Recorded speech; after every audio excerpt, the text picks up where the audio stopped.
Dr. Jockers, welcome to the Immune Resiliency Summit. Hey, great to be on with you, Jason.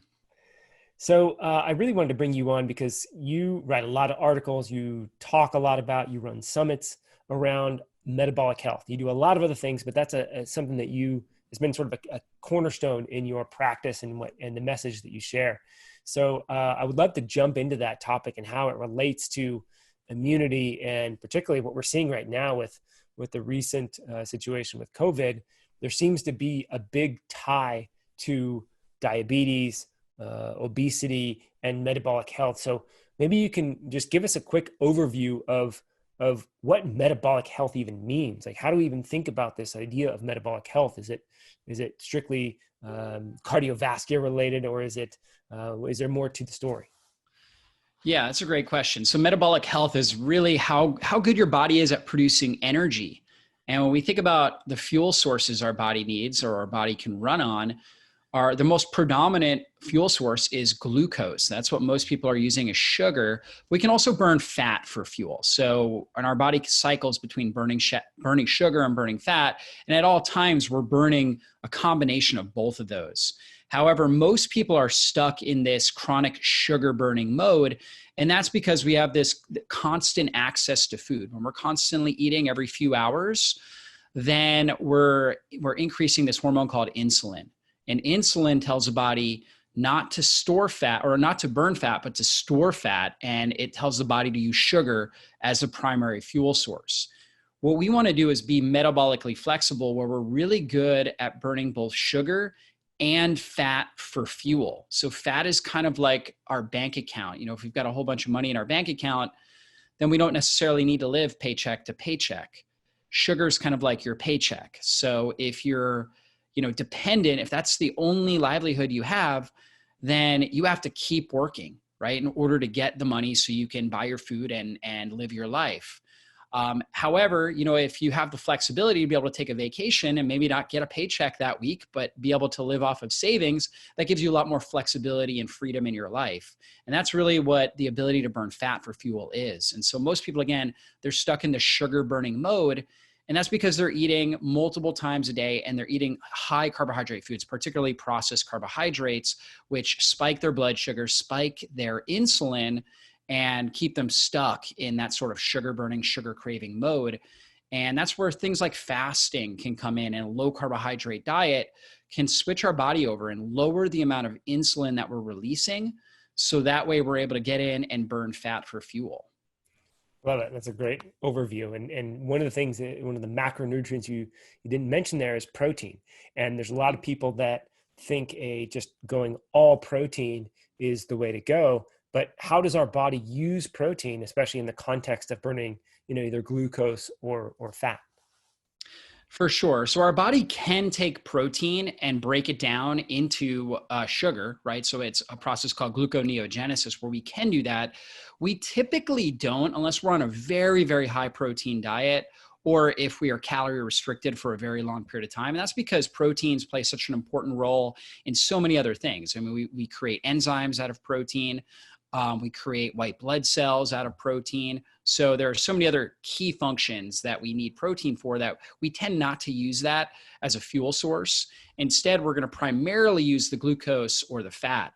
And this is important when it comes to immune health, because we know that a blood sugar of 120 it reduces your white blood cells' ability to break down pathogens. This process called the phagocytic index. It's kind of like Pac-Man eating, in a sense, kind of the white blood cells going out and just basically scavenging viruses, bacteria, different pathogens that we're environmentally challenged with. And so a blood sugar of 120 is not hard to get. If you were to test your morning blood sugar, most people are going to be under 120. If you're up above 126, you are considered diabetic. A fasting morning blood sugar of 126. 120 is considered pre-diabetic. And we actually have an epidemic of pre-diabetes. And you don't have any real symptoms when you have pre-diabetes. So most people don't even know that they have it. And again, they're not diagnosed with some sort of an issue oftentimes until they have major symptoms that are associated with diabetes. And so even if you were to wake up and test your fasting blood sugar, and let's say it was 90, like a good range like that, but then you were to go and eat a big bowl of Cheerios with skim milk and a glass of orange juice, that's going to spike your blood sugar, and it's going to go up well above 200. And for some individuals, it's going to stay up above 120 for several hours, oftentimes 3 to 4 hours. During that period of time, you're impairing your immune system by 75%. That phagocytic index is reduced by 75%. So your ability to clear pathogens, all these different, viruses that we're exposed to, bacteria, is significantly compromised when you're in that state.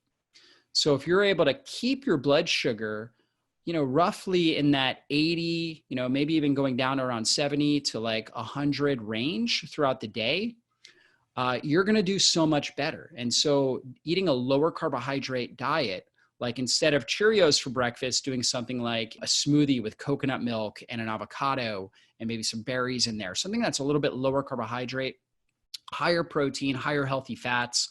That's going to keep your blood sugar stable, so you're not going to have that same issue. And on top of that, when you keep your blood sugar stable, you tend not to have hunger and cravings, right? So you tend not to be craving things as much. In fact, your body actually gets good at breaking down its own body fat for fuel and turning it into something called ketones. And ketones, actually, they're epigenetic influencers, where they get into the brain and different regions of the body, and they shut down what we call the inflammasome, which is these receptors that amplify inflammation in the body. And so they help keep your body, when you have chronic inflammation, that's an abnormal immune response. And so that's a sign that your immune system is on overdrive. And when we can keep that in balance, it allows your body to have better resiliency. Because if you're, in a sense, if you're just going, and your immune system is just constantly on, on hyperdrive, it's not going to be able to adapt to the momentary pathogens that it's experiencing. And it's going to tend to overfire and cause more collateral damage, right? And so all the different degenerative conditions that we experience are related to too much inflammation.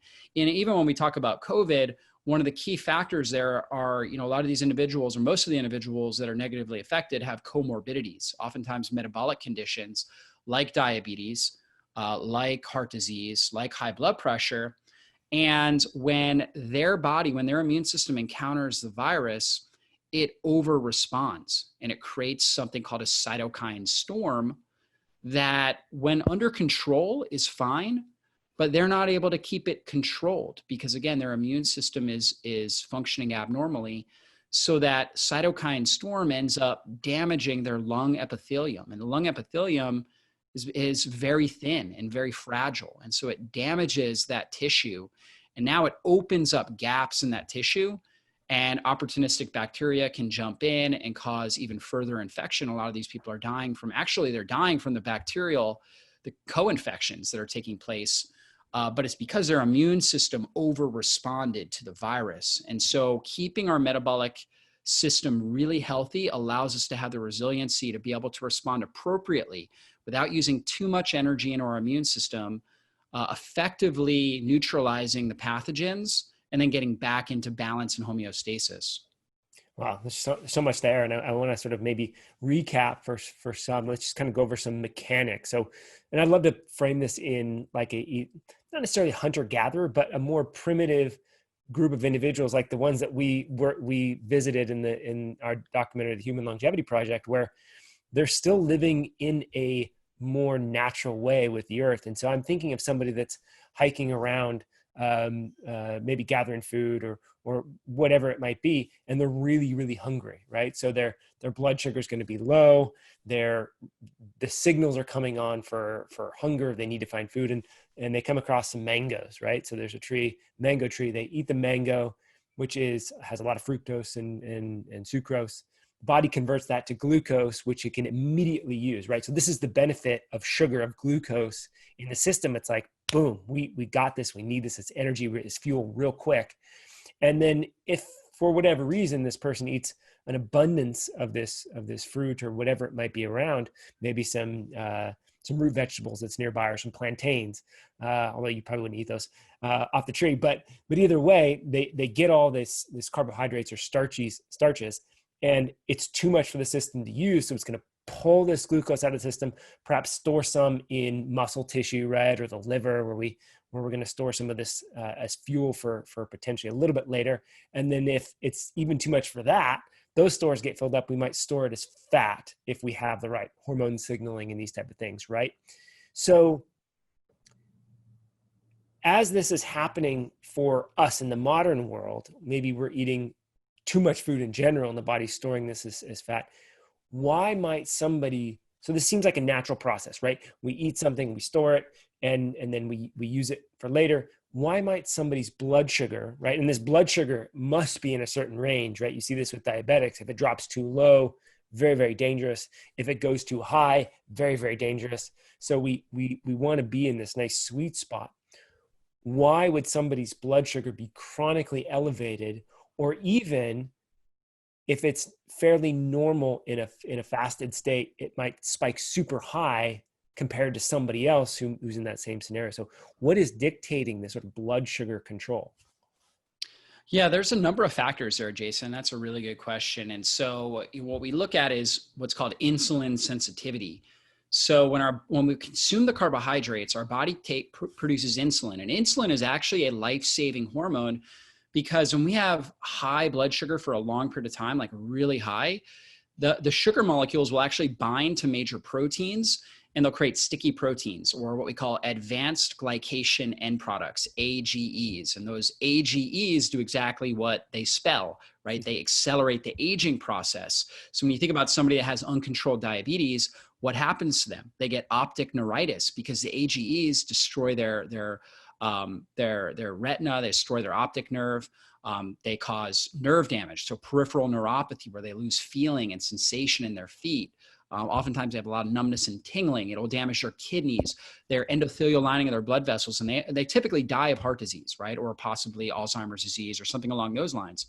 And so high blood sugar is neurotoxic. We know that. So insulin comes out, it gets the sugar out of the bloodstream so it doesn't cause that sort of neurotoxicity, puts it into the cells. So it starts filling up the muscle cells right away, the liver, right? So we get that stored glycogen, and then beyond that, it will put it in as body fat. Now, what happens is when we continue to signal insulin, more and more insulin throughout the day, our body starts to, insulin also promotes inflammation, right? So it actually turns on inflammatory gene pathways like the inflammasome. And that, real quick, sorry, I want to stop you yeah, there, because I want to sort of highlight, and I think you and I would both agree that none of this is bad, right? Like yeah, inflammation is good in the right that's context. right. Insulin spikes are good in the right context. Even blood sugar spiking a little bit can be good in a certain context, right? So none of Yeah, this is a bad thing. It's just as it gets chronically elevated or chronically expressed, it can do damage, right? that's right. I mean, these are all, honestly, they're all life-saving pathways. So, and the reason why insulin actually triggers inflammation is, you think about it from an ancestral model. When our ancestors, when we consume food, any of us, when we consume food, we're bringing in a lot of pathogens. And those pathogens are getting now right into our gut, and they have the potential of crossing through the intestinal membrane and into the bloodstream. And we know that systemic infections have killed more people throughout the history of mankind than anything else. That would be like a bacteria getting into our nervous system, creating bacterial meningitis and killing us quickly. So that's the leading cause all time of, human mortality. So our body is adapted to create this inflammatory process, and inflammation protects us from dying quickly from a systemic infection. And that's the great thing about it. We have to keep inflammation under control, though. Typically in first world countries like where we're at, we're really not in danger of dying from a systemic infection. Instead, we're more at danger of this chronic, uncontrolled inflammatory process. So if we're constantly doing things that increase our insulin load, we are basically like pouring gasoline on a fire. And just like you were saying, how inflammation is important, I think about it like this, like inflammation is kind of like a fire in a fireplace. It's a wonderful thing, brings warmth to the house, creates a great environment. But if you were to take a gallon of gasoline and pour it on there, now it's going to burn your house down. That's what we're doing when we're constantly doing activities like eating high carbohydrate foods, living a sedentary lifestyle, not sleeping well, being chronically stressed. All these kinds of things just increase our overall insulin load. And that is the issue there. And so what we want to do is things that are going to help reduce the overall load of insulin. And we want to time out. There is a time and a place where you want to pump out a good amount of insulin, right? And that can be very beneficial at times. For example, if you're trying to build muscle tissue, at times that can be very beneficial. Our ancestors followed an eating pattern called feast and famine. And, it wasn't because they read a book on it. It was because they just ate what was prevalent, what was around. And so there would be times where food was abundant and they would eat a lot. And there were times where food was not available. And so they would fast, or they would just generally undereat. And it's even built into a lot of religions and a lot of cultures, this sort of feasting around certain celebrations, but then also fasting at certain times. And that's really what our body, from a DNA perspective, runs best with, is a sort of feast famine cycle. In our society today, because of the prevalence of food, we really don't have to move a whole lot to get our food, or work a lot to get the food. And we all have, easy access to it in first world countries. It's very easy to continue to eat, continue to spike our insulin throughout the day and promote that inflammation. That inflammation wears down the receptors and creates insulin resistance at the cell membrane level.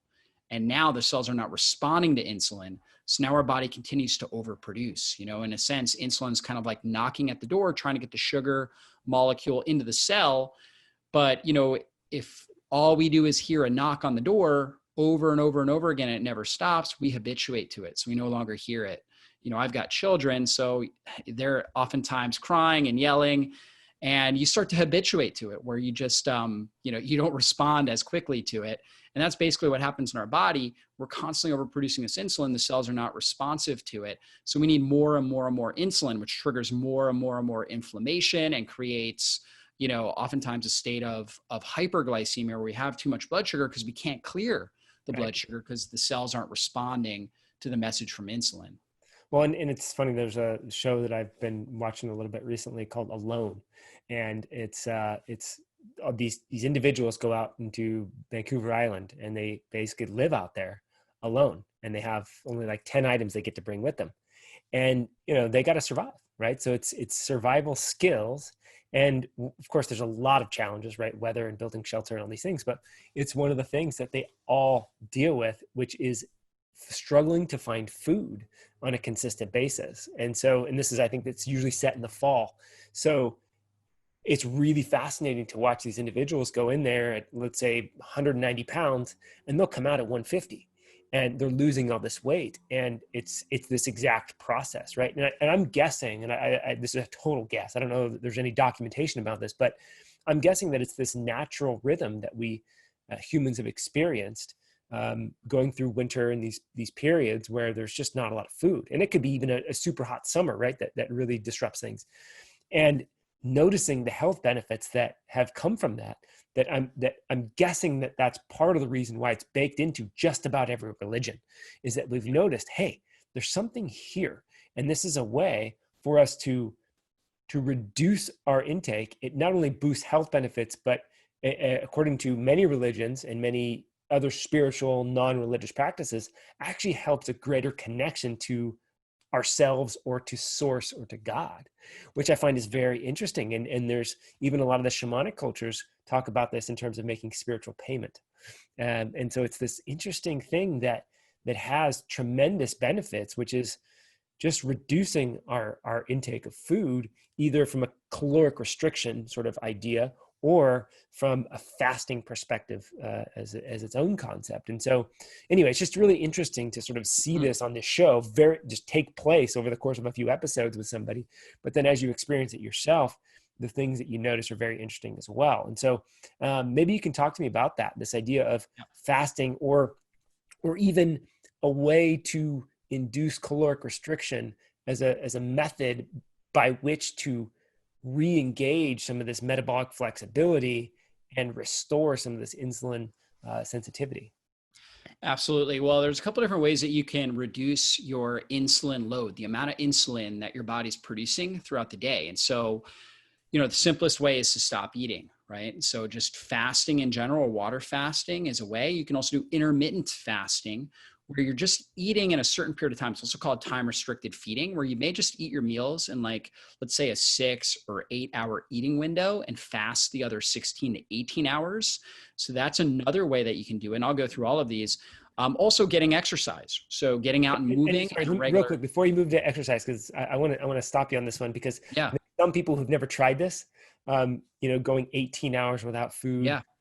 or even an extended fast, they might think, oh my God, there's no way I can do that, right? It sucks. And so I'm curious, from your perspective, as you first started, whenever that was, as you Yeah. stumbled into this idea of intermittent fasting, is there a struggle period? And I'm curious if there is any struggle for you today as you engage that type of Yeah, eating. that's a great question. So basically, our body, a lot of times, hunger is actually a conditioned response. So we have a hormone called ghrelin that our stomach releases when it feels like it's empty, right? So when the stomach is empty, we release ghrelin, particularly around times where we're used to eating. So if you're used to eating a big breakfast, a lot of people will tell me this, I don't know, I'm used to eating a big breakfast.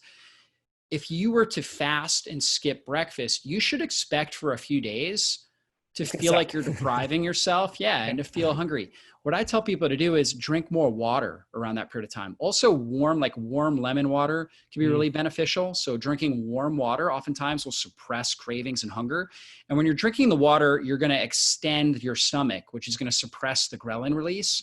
So what I tell people to do is when you wake up in the morning, first off, you want to finish eating ideally at least 3 hours before you go to sleep, so you can really digest that food. And So then if I sleep at 10, typically, if I go to bed and at 10 and finish I'm eating by by 7. 7, okay. Yep. And then when you wake up in the morning, start your day and try to drink 16 to 32 ounces of water before you even think about food. So you've got to get that water down before food comes into play. And I And want to add something into that too, because and this comes from more of the Ayurvedic knowledge and wisdoms. Because I agree that drinking a lot of water, and I love the hot water recommendation, almost like it's a tea, but it's just water with a yeah, little lemon in there is great. But I would add this too, which is don't down it, right? Like don't just chug it. And I know yeah. some people do that, and it's not that it's wrong. It's just there's actually more benefits if you just slowly sort of drink it like tea and extend that. So anyway, I just want to throw that in there Yeah, too. particularly hot water. Yeah, and you can drink tea, herbal teas. Some of them are really really good. Ginger tea, things like that. Mhm. You can get different adaptogens, ginseng, And you can have fun with it. rhodiola. What's that? You can have fun with it. It doesn't have to be Yeah, boring exactly. water. It You can doesn't have a have little bit of fun. exactly. It doesn't have to be boring. So you can Yeah. do any of those kinds of things. And you start your day by hydrating. We're all dehydrated when we wake up because we're breathing out water vapor all night long. So you're actually dehydrated when you wake up. So you hydrate. That's actually going to help give you energy, right? We actually drive. We can have a lot more energy with good hydration and electrolytes. When you think about Thanksgiving or like a big feast, how do you feel a few hours later? You take in all this potential energy, but you feel like you need a nap. That's because digestion is so energy demanding. As opposed to when you have adapted to fasting, you'll actually feel your best. You'll have your best energy when you are doing this sort of intermittent fasting. This is when I feel best, when I'm most productive. So you got to stay hydrated though. That's super important. You can also try just taking a little bit of salt. For some people, that helps them be able to drink the water. Just take a little bit of good sea salt, put it on your tongue, drink your water, and that can be really helpful.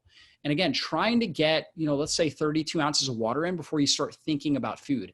That oftentimes will help you easily be able to push out your breakfast for a few hours and get you to, a 12 to 14 hour overnight fast. 12-hour fast, we call a simple fast. 14-hour fast is called a brunch fast. Okay. And then from there, try just drinking some more water, right? And you'll see that you'll be able to push it out to a 16-hour fast. And again, this can take, just like exercise or anything else that you do, when you first start exercising, you might feel sore the next day. That's normal. That's a part of the adaptation process. So the first week is your body adapting to it. Right. But So most people tell me, you're gonna feel kind of weird. You're gonna be hungry, yeah, right? I think this is that's the right. misconception that some people have, is that oh, I'll just drink water. You told me to drink water and do this, but I'm still hungry. And it's like, well, yeah, that's kind of the whole point, is you got to get through this initial period.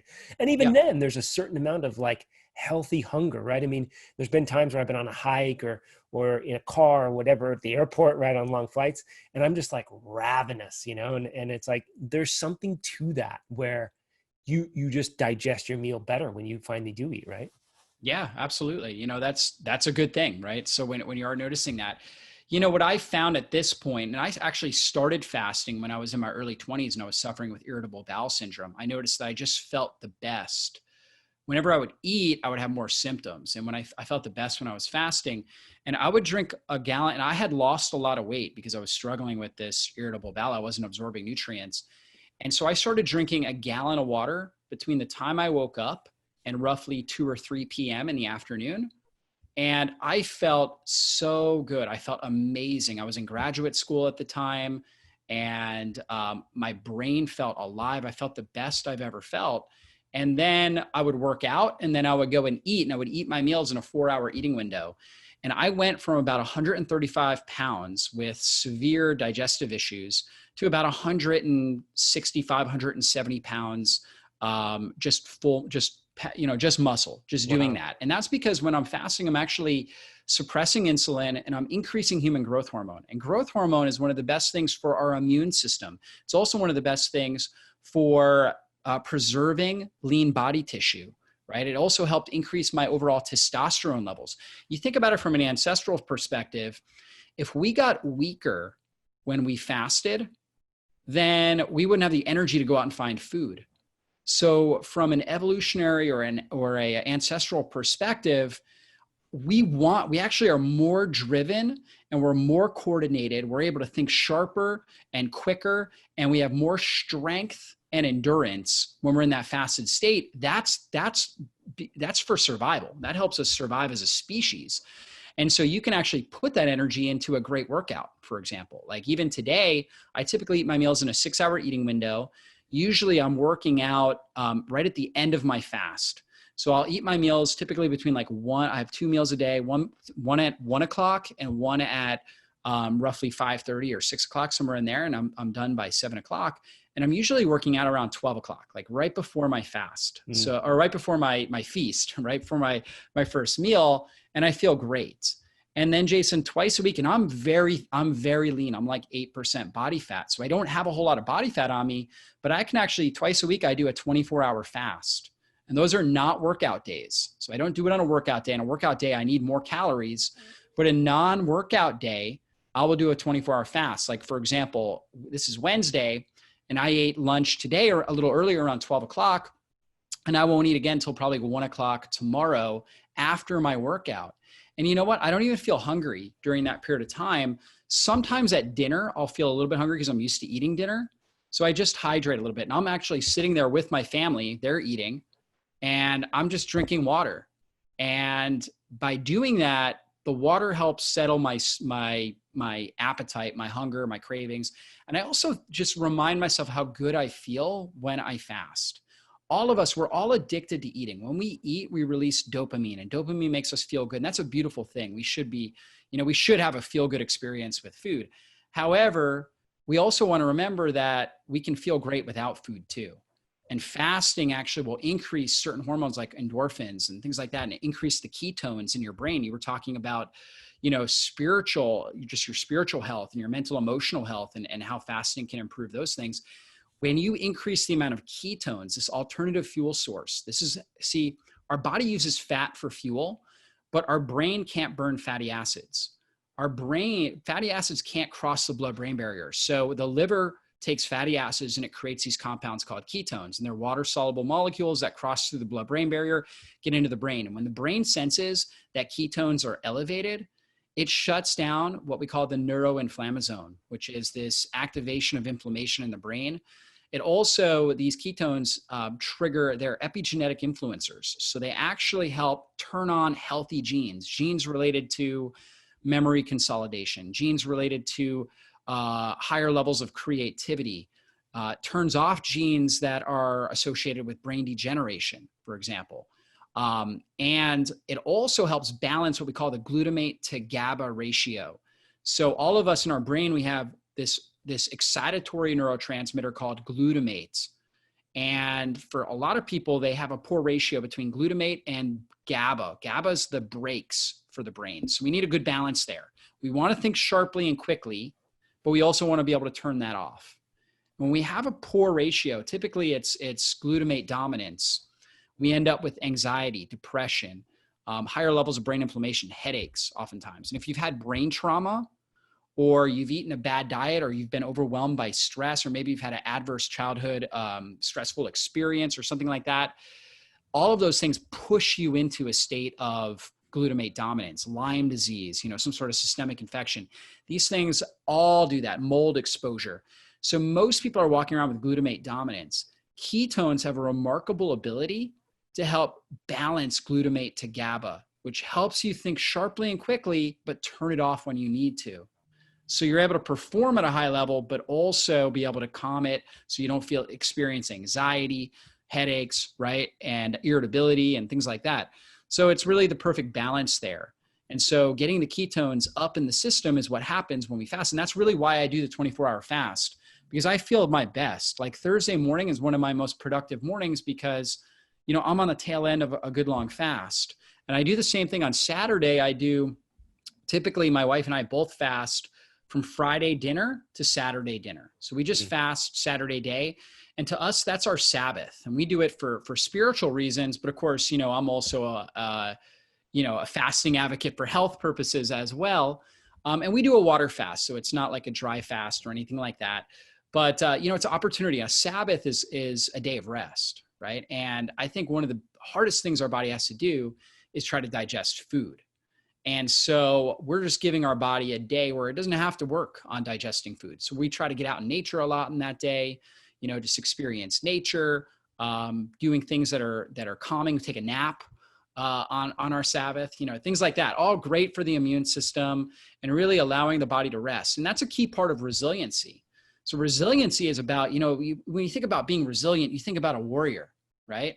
And warriors are strong and, hard to kill. But warrior, in order to be in that state, you also have to be good at resting. It's in a sense, you've got to, work hard, play hard, and rest hard, right? In a sense. So, and that's the key there. And even, thinking about that, what came to my mind there as well is, the movie 300, the Spartans. The Spartans were renowned for their resiliency and their incredible strength. And these guys had just incredible physiques. And they did a feast-famine cycle.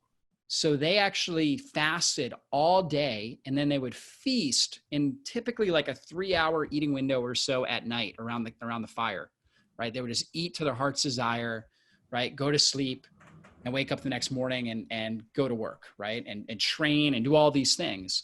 And they were renowned for their physiques. And again, all that human growth hormone that was being released, testosterone that was being released, really helped them with that. And they were also supporting their immune system by keeping insulin suppressed throughout the day. So your body's only going to be able to produce a certain amount of insulin if you condense your meals. So you reduce the overall amount of insulin. And that's the key, is the amount of insulin that's circulating in your bloodstream throughout the overall day. And also, where is your blood sugar throughout the whole day? So for the Spartans, or if you're doing a tight eating window like that, and there's even people like Herschel Walker, the famous NFL running back, he eats one meal a day, right, in the evenings, and the guy's like 5% body fat, 250 pounds. He also did like 1,000 push-ups a day too. The stories of that guy are just amazing. Yeah, he's amazing. I mean, you think about a guy that had as many carries in the NFL and in college as he had. Most running backs, which is one of the most detrimental positions. Like if you want to be healthy in your 40s and 50s, don't be a running back. Right. And most NFL running backs in their 40s and 50s are on 5 pain medications. They can't even walk. Right. Yeah. They've had multiple surgeries. Herschel Walker felt so good that in his early 50s, he decided he was going to become a professional MMA fighter and actually fight against 20-year-olds and beat up 20-year-olds. That's how good he felt. And that was because his body was so good at healing and regenerating, because he was doing, somewhere around a 22 to 24-hour fast on a daily basis. So his healing capacity was increased. His body was just healing and regenerating the whole time when he was going without food. When insulin is suppressed in our bloodstream, our body goes to work healing. We actually, there's a process called autophagy, which is called self-eating. So our body's going to figure out a way to get the energy it needs. It's going to actually break down, like it needs protein and you're not eating protein. It's going to go into older, damaged cells, take the protein from the damaged and dysfunctional mitochondria, chew that up, and actually create a healthier cell with a brand new mitochondria, right? It's recycling. It's literally cellular recycling that takes place. But if insulin's elevated because, we had a big meal, and particularly a carbohydrate-based meal, then we're going to shut down the ability to do that. So this is why I'm such a big fan of time restricted feeding, where you're doing that, eating in an 8-hour eating window. And if you feel good with that, trying to move it into like a 6-hour eating window. You might even try, depending on your body size, your goals, your activity level. There's a popular movement called 1 meal a day, OMAD. And there's a lot of people that are getting great success only eating 1 meal a day. Okay. Now for me, I tried that and I lost too much weight. So for me, 5 days a week, I eat 2 meals, works great. And when I eat a lot, right? So it's, when I eat, I'm putting down a good amount of calories. But yeah, I always tell people I'm only hungry when I start eating. I'm very rarely hungry before I start eating. Once I start eating, that's when my body says, okay, now we need to eat. Let's get some food in here. And there's a couple things there, right? So, I mean, the reason that you're able to eat and digest a larger meal, is because your digestion is so turned on because of the consistent intermittent fasting, right? So that's one aspect. And then on the other side, I will caution that not to say I don't agree with the 1 meal a day strategy. I think there's some things you got to look out for, which is that if you're trying to maintain weight, then you're going to have to eat a massive meal at that 1 meal a day. And no matter how much sort of intermittent fasting or fasting you do, there is still a limitation on our ability to digest, right? So overloading your system with this massive meal may be a little bit too much for some. And so I think breaking it down to those 2 meals, I think is generally a wiser approach for most people, because unfortunately, due to the conditions of our environment and our lifestyles, our digestion just isn't as potential as I think as it could be, or perhaps people in other regions of the world or in the past. So anyway, just something to sort of caution people. I like your approach. Personally, I like that better because I don't think it's necessary to do the 1 meal a day. And it may be harder for some that don't have as strong of a digestion. I have, in the sort of Ayurvedic world, I have the Pitta type, which is a very strong digestive fire. So I'm a little bit more lucky in that regard, but a lot of people don't have a very strong digestive fire. So breaking the meals up may be more advantageous in that regard. Yeah, for sure. You got to experiment with yourself. And so for some people, they do great on 1 meal a day. Some people don't, right? So you got to experiment with yourself. I would say the population group that has the most trouble with fasting are going to be lean, younger women that are active. Right. Lean women that are still having a menstrual cycle, and they're also very active. They like to exercise, and they have a busy, stressful life. Those women can be challenging. Also, people with like Lyme disease, for example, oftentimes struggle with it, or people that are just under massive amount of stress, and that's because any sort of dietary change is a stress on the body. And if you're used to eating first thing in the morning and you stop doing that, you start fasting, in the beginning, your body's got to adapt to that. And if your adaptive potential, your ability to be resilient and to adapt is really low, your threshold, then it can overwhelm your system. So you got to kind of take it easy. And one thing that I'll often do is I'll tell people for a week or two, start with that simple fast, try to push it up into that 14-hour fast. And then from there, and this is what I especially recommend for, the lean menstruating active women, is try what we call crescendo fasting, where you eat your meals, and you can do 3 meals in an 8-hour eating window. So you do a 16-hour fast, and you do it twice a week on non-consecutive days. So it might be like Monday and Thursday. You really have to look at fasting kind of like exercise. For some people, they can exercise every single day and they feel amazing. For another person, if they exercise one day, they need a recovery day, or they're going to they're going to overtrain their system. So it really depends on how well your body's adapting to stress, how good your sleep is. Are you dealing with chronic infections in your system?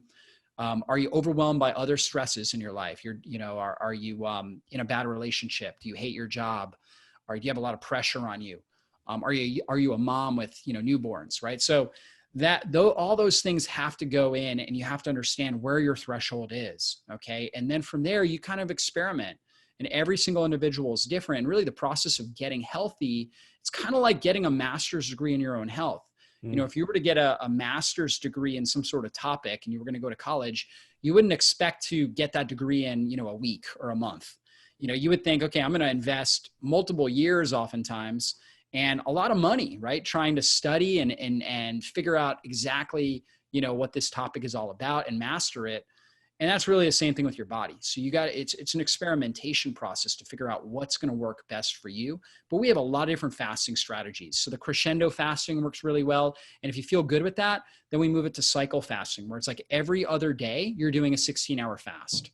So you might do a 12-hour fast on, Monday, Wednesday, Friday, and then Tuesday, Thursday, Saturday, you're doing a 16-hour fast. It would be something along those lines.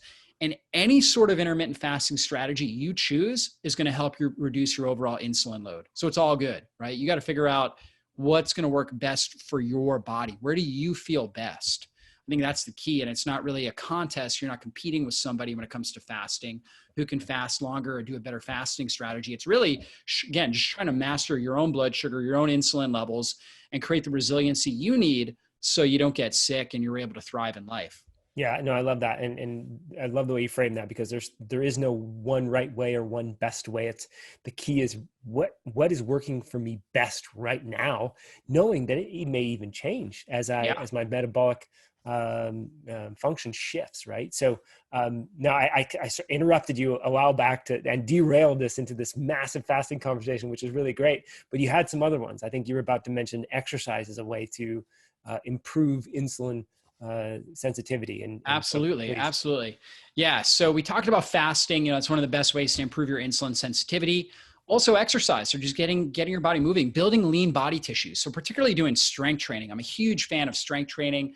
I know my body really craves it. I thrive off of it. But strength training, building lean body tissue makes you more metabolically active. So your body then is going to be able to take more sugar and store it in the muscles in a state called glycogen.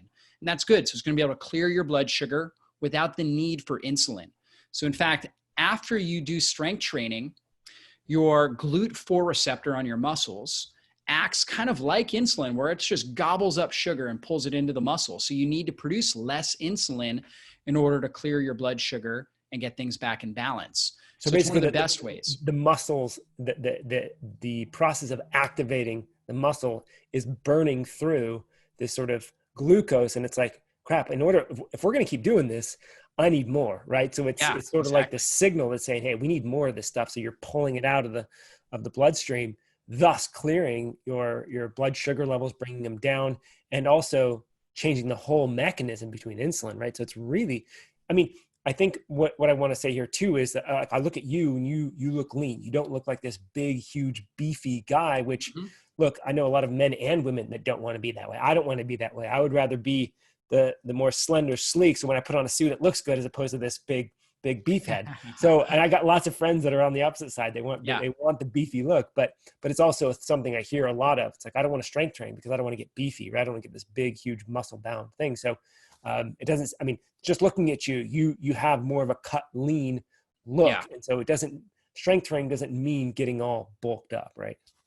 No, it definitely doesn't. And for certain body types like mine, I'll never get that big. Right. I'm I'm an ectomorphic body type, meaning I've got thin shoulders, thin bones, right? So I lift heavy just to maintain my muscle mass. In fact, that's actually when you start to do intermittent fasting and even go on a lower carbohydrate diet, one of the big things people will say is, I don't want to lose too much weight.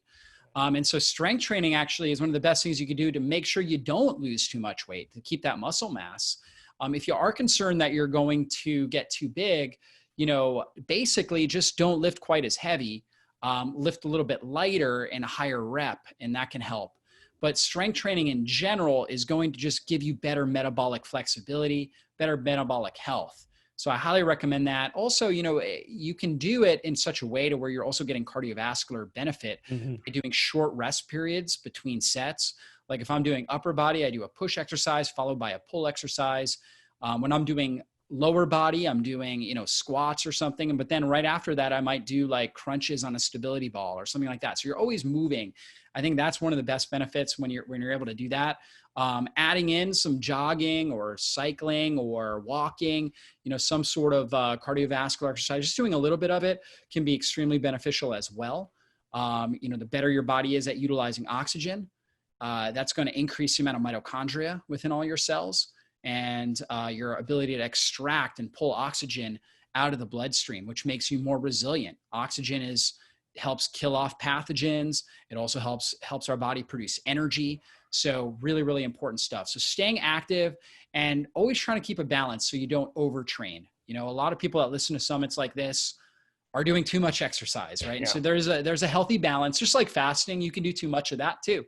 So there's a healthy balance. You got to find what works best for you. For me, I have found I do 4 high intensity workouts a week. So Monday is usually high intensity upper body, Tuesday is lower body, then Wednesday is a rest day, then Thursday is upper body, Friday is lower body, and then Sunday I'll do a lower body workout, but it's usually a lot lighter. So I might just do some light deadlifts, maybe jog half a mile or a mile around my neighborhood, but it's a lot lighter workout.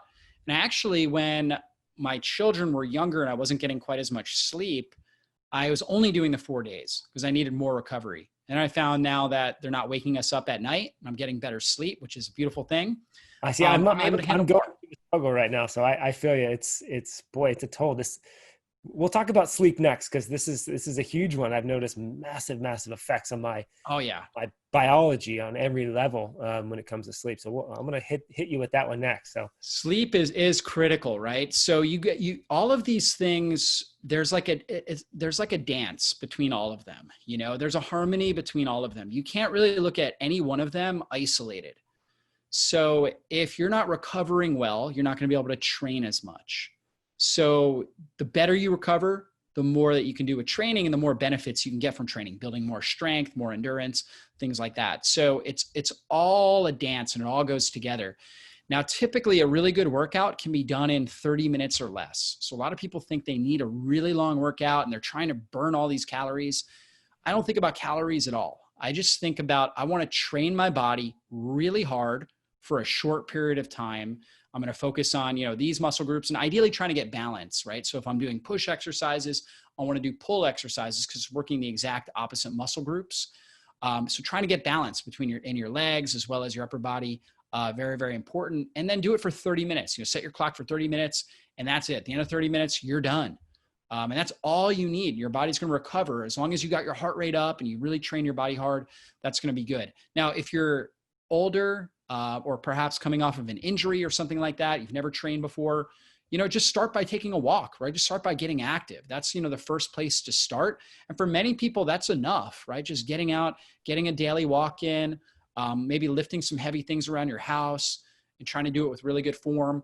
That can be enough as well, right? So again, you just have to figure out the exercise that it's going to work best for you and give you the kind of resiliency that you want to achieve your health goals. I love it. You're putting everything in context, which is really important. And of course, you can't cover all the contexts, but I think hopefully people are getting the idea that depending on your age and your abilities and your injury levels and your inflammation, your sleep and your everything, you want to figure out what works. But overall, what I'm hearing really actually as a theme by which it seems you operate on the spectrums, on the ends of the spectrum.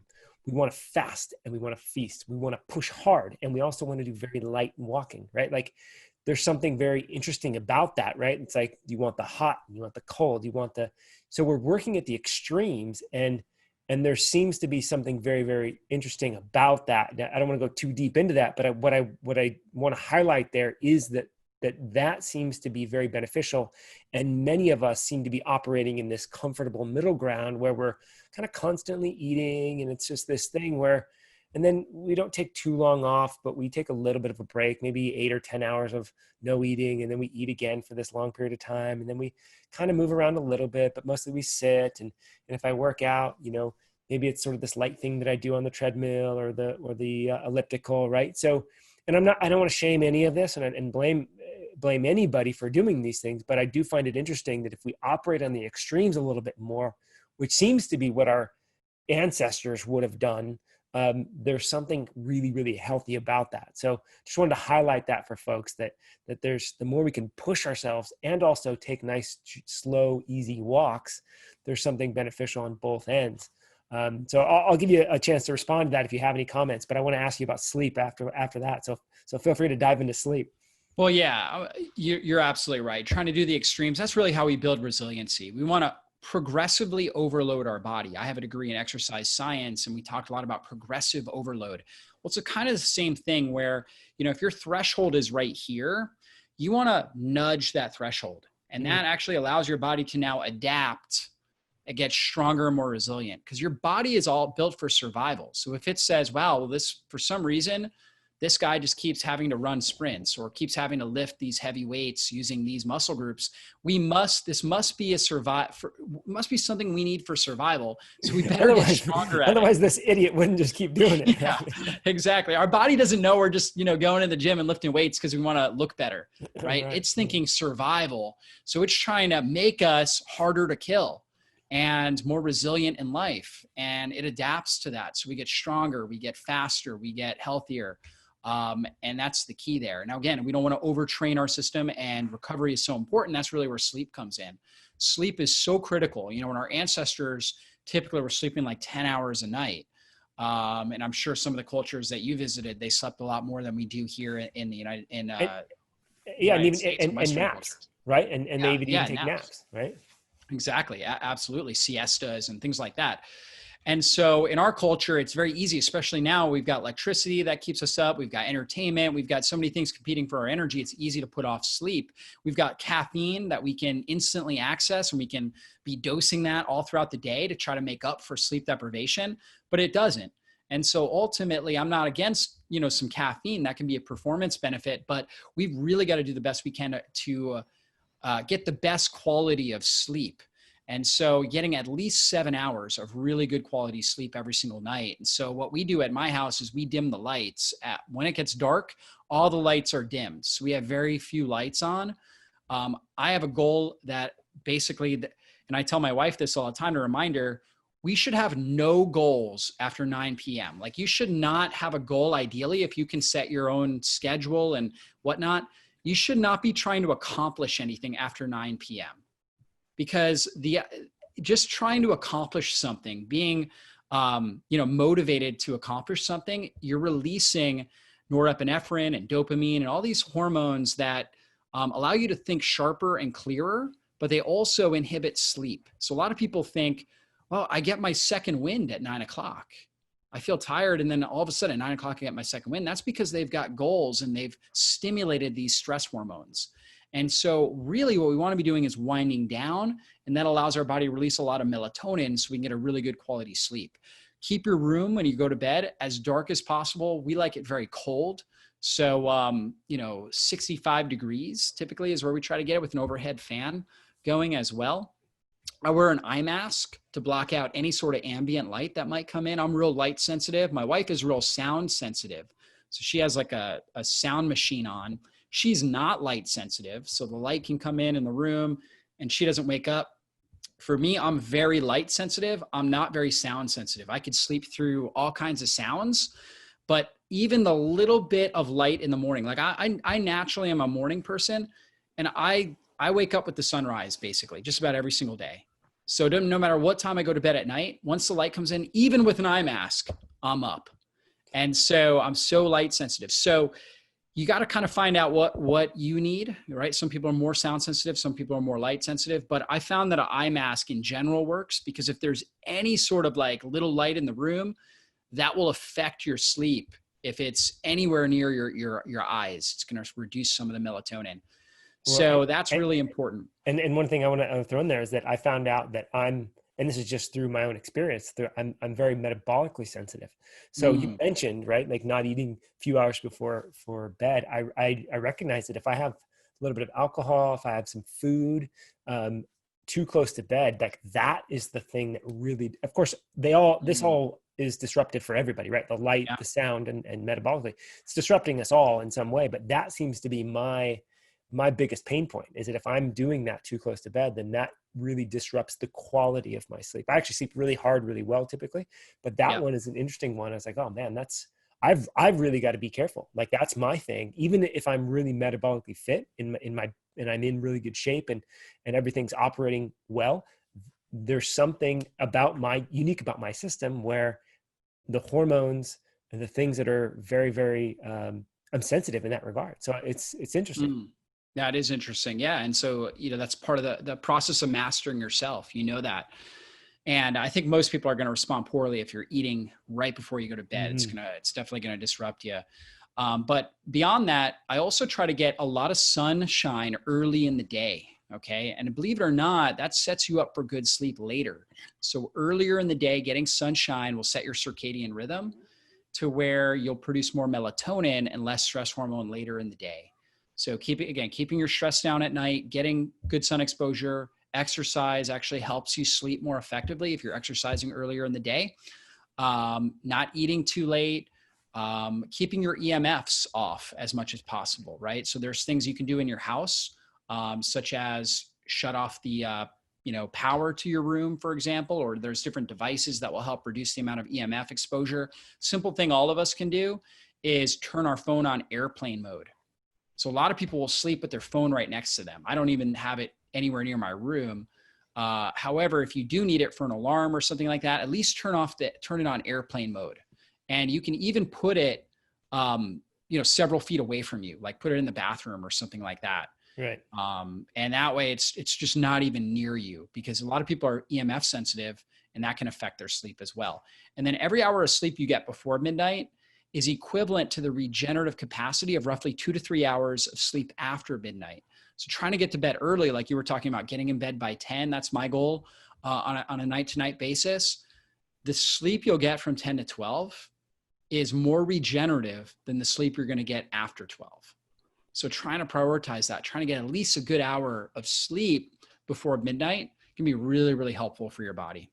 I love that. And I want to stress this again. You mentioned it, but these three together, getting the food component right in terms of fasting, intermittent fasting, and the feeding windows, and exercise, particularly hard, strenuous exercise for not even very long. I mean, even if you have 10 minutes, right? Like you can do something really hard and strenuous for 10 minutes, and that's even beneficial at that level. So getting the exercise and then the sleep. I mean, this is an amazing trifecta. I mean, even let's just talk about the vanity aspect of losing weight, getting fit, and feeling better in your body. Yeah. Massively, massively effective. Not to mention this metabolic component, right? Which is intimately tied to the immune system and how we function on every level. So, I mean, I just want to wrap this back around. These three, and again, they're mostly focused on when it comes to losing weight and looking better and feeling better in a bathing suit. But this is paramount to being able to get through each cold and flu season with minimal impact or no impact, right? And remember, I think the thing that's important to recognize is that, especially right now with this COVID situation, we're hearing a lot about these things, right? More than we normally would, which is some people are very symptomatic. Some people are asymptomatic, right? They're carriers or they're infected or whatever it might be, but they experience no symptoms. And I think this is really where we want to be, right? We don't want to be on this defense saying, oh my God, like I'm afraid of all these infections. It's more like, yeah, bring it on, right? Like I am resilient. I can deal with this. And what you're saying is the way to do that. I mean, these three things, and I know you've got a ton of other tricks, and I wouldn't say tricks, lifestyle and mental and spiritual components that you can bring into your life to be able to even bring in more resilience and greater robust health.